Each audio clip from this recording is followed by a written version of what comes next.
Hey guys, welcome to the ace match between Sparkyz and Oz, and honestly I almost feel like this is a giveaway. We've got Yellow versus Jaedong. And like we were saying earlier, Jaedong 80% versus Zerg. Beat Yellow earlier this match, although Yellow gave him a pretty good run. But maybe a little bit of revenge factor coming in, but otherwise I almost gotta say Jaedong's usually an auto win in these situations. Yeah, really. I mean, if you're gonna put up anyone in an ace match, I mean, really, Hite doesn't really have much of a choice. That is Sparkyz. He doesn't have much of a choice. They could have maybe put out Lita or something, but I think Jaedong is he's definitely a beast in Zerg vs Terran. It might have been a little bit better chance in terms of percentages go, but this is just when Jaedong shines, man. He loves being on camera. He loves being the person they have to go to. He loves being the ace player, and of course he loves Zerg vs Zerg. So I think really when it comes down to it, I'd have to say obviously Oz has definitely a better chance at taking this in the ace match. But Yellow, again, like I've said, is a really good Zerg vs Zerg player. Maybe he'll be able to get one of those 20% games and sneak out a Zerg vs Zerg here and make his team really happy. But who knows? It is going to be on Battle Royale. And what do you think about this map? Have you seen this map at all, Diggity? What do you think? Oh, it's really weird. It's like a combination of Troy with those dual assimilators in the front, and you've also got kind of that tempo that people have been really enjoying putting on random maps. Kind of to the north of the, well, to the side of the assimilators, leaving. So basically, your secondary is blocked in, except for that dual assimilator issue. But then you've got that temple along the side, and I don't know if those temples are stacked or not. I don't think they are. But it makes it a very, very Zerg-favored map because you can get the Zerglings through, you can kind of lurker around the corner.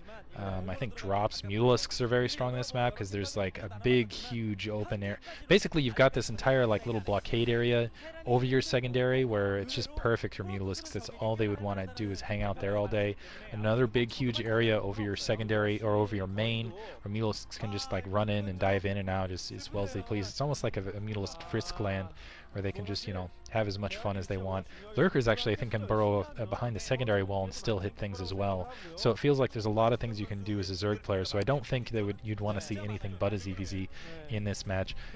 ZVZ going, I can't imagine that. It's just kind of weird. It almost feels like Tau Cross, but with two bases, because you've got just that teeny gap to defend, but your second base is behind that second that choke. So we'll see how it works out.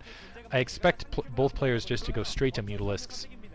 I can't imagine a 12 hatch being all that super effective on this map, unless you can get just two Zerglings or a drone to blockade and just kind of cycle off that way. But yeah, I expect both players just to go straight Mutalisks as quickly as possible, as efficiently as possible, and from there just play the Mutalisk game, because with that blockade you can use just a teeny grouping of Zerglings to hold off, and that'll give you time to go, oh, I need to build Zerglings, and send them to that secondary. So that's my opinion on the map for like a 3-minute rant there.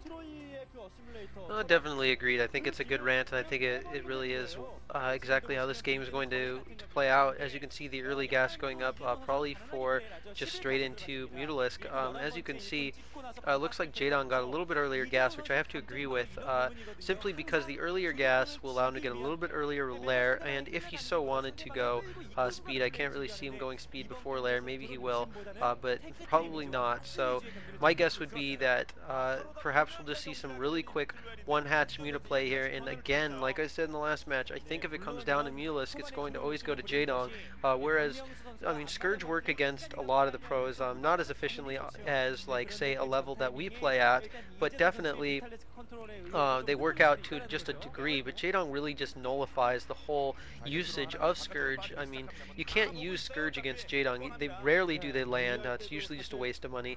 And as you can see, Jaedong doing what he loves to do in Zerg vs Zerg, I've seen him do it so many times, is going for that early expansion to just to try to get more production and get more I guess just more bang for his buck, really. I think he just likes to get those Mulis out faster, and he likes to play a little bit risky because he is so confident in this matchup. But again, as you can see, the early lings coming out for Yellow, who has, I think, a few more. He has like maybe a couple more. No, there is 4 indeed for Jaedong, so he's going to be just fine. And I think, I'm not sure exactly how these assimilators work, but usually if you kill like 1 or 2 of them, then some units can't get through. I don't know exactly how that works for Zerglings, if it even does. But as you can see, he sneaks a few through, but he's not going to be able to really do a whole lot of damage. He's probably going to just try to see what's up with Jaedong, maybe get like try to get a drone, but he probably won't. And he's bringing a couple more in, but Jaedong, being the smart player he is, blocking that off. And now, as you can see, the lair is up, and we see the Spire going down for Jaedong, who's a little bit ahead in terms of Spire. But since they are at positions that are just far enough away, I don't think it's going to make too big of a difference. And a few more Zerglings sneaking by, and those have speed, and Jaedong's do not have speed, so this might be bad for Jaedong. Actually, more lings coming through now, and if Jaedong loses some drones here early on, this could be bad. And actually he's doing some damage to the spawning pool, just trying to harass him a bit, and I think this is exactly what he needs to do to beat Jaedong. I was just saying earlier, Diggity, that he needs to do this damage to these drones early if you even want to have a chance against Jaedong. Fortunately for him, it looks like he might be either a little bit nervous or a bit off his game, leaving those Zerglings on the secondary. I like Jaedong's decision earlier to try to seal himself in. Now sending the Zerglings in, let's see if he can take out that hatchery or rejoin with the rest of the Zerglings to try to do some counter damage. I'm not sure I like that speed Zergling.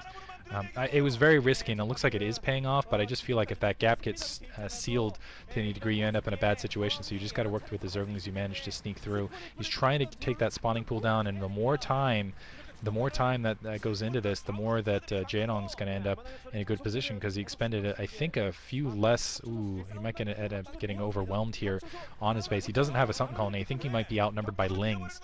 But again, Jaedong doesn't lose EVZ, and he might be able to throw his drones in the attack to try to equalize this. And it looks like 1 drone did get picked off. I don't think it's going to be enough. But critically, Yellow is managing to halt Jaedong's gas production right at this stage, and getting another 2 or 3 drone kills. He does have a secondary himself, keep in mind. But now the Mulisks have been produced, and these Zerglings better flee. But I'm not sure if that. The question was 3 drones and this limited production of gas here worth all that larva, worth all that gas? And I guess we'll have to see right here. My general impression is no. That again, if you can hold it off for a little bit longer. And ooh, a couple Scourge pushing up. 1 does land, which is nice, and he'll have that second to kind of micro against this. But yeah, I would rather have that gas, especially. It was just risky, and it looked like it did at least preliminary play off. He did get 3 drones, but again, keep in mind, but that's going to be somewhat equalized by the fact that he had to invest Zerglings, essentially. He just basically barely got his money back, ended up behind on Mulisks at this stage.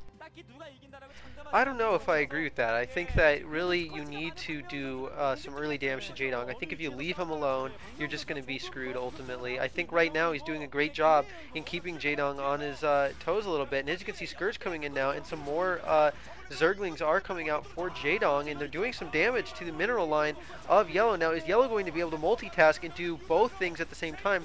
We know Jaedong is able to do that, but is Yellow going to be able to keep up? I really can't tell who has more Mutalisks at this point. Jaedong's microing against some of those Scourge, and really he's just going all out with this. Is he going to be able to pull through with these Mutalisks? It really is who pulls through with this, because Jaedong has killed basically the entire drone line with just Zerglings, and this is horrible. GG coming out of Yellow. It is over. Jaedong does not lose Zerg versus Zerg, people. This is just not the matchup you want to be playing against. And there we see the disappointment on Yellow's face again, and the usual smile coming out of the booth from Jaedong and Zerg vs Zerg. Oh man, it's just, Oz has just gotta love the fact that they have this man we call Jaedong. I mean, really, he's just such a beast. He wins just all the time, every different matchup, especially Zerg vs Zerg. Great matchup. Any last words or thoughts on this, Diggity? I really had a good time commentating with you, and I'm glad we could do this. Gonna have to do it again sometime in the very near future. Yeah, that was just, again, a fantastic match from Jaedong. Jaedong's just a beast. He's scary. Throwing it, he knew those Mulisks were committed at home base. Threw the Zerglings in, the drones. It just feels like Yellow didn't have the mental fortitude to micro both his Mulisks and to pull back his drones to fight off those Zerglings simultaneously. Even on the multitasking scale, it just seemed like Yellow had to do more there than Jaedong really had to pull. Jaedong could just, attack move the Zerglings while he was, microing his Mulisks, and then Yellow had to turn around and micro his drones and Mulisks simultaneously. But yeah, that's why you don't ever want to see a Zerg against Jaedong, period, especially in an ace match. You can see the frustration right there. But another win for Oz, and Jaedong is the man. And as long as they have two guys who can win, well, I guess as long as they have one guy who can win, in this case Haya, they'll end up being successful throughout the league. Just because Jaedong, it's Team Jaedong. He's just playing so well. Has the biggest burden on his shoulders out of any of the teams, I think. Definitely. Thanks again, guys. Have a wonderful day, and thanks for tuning in.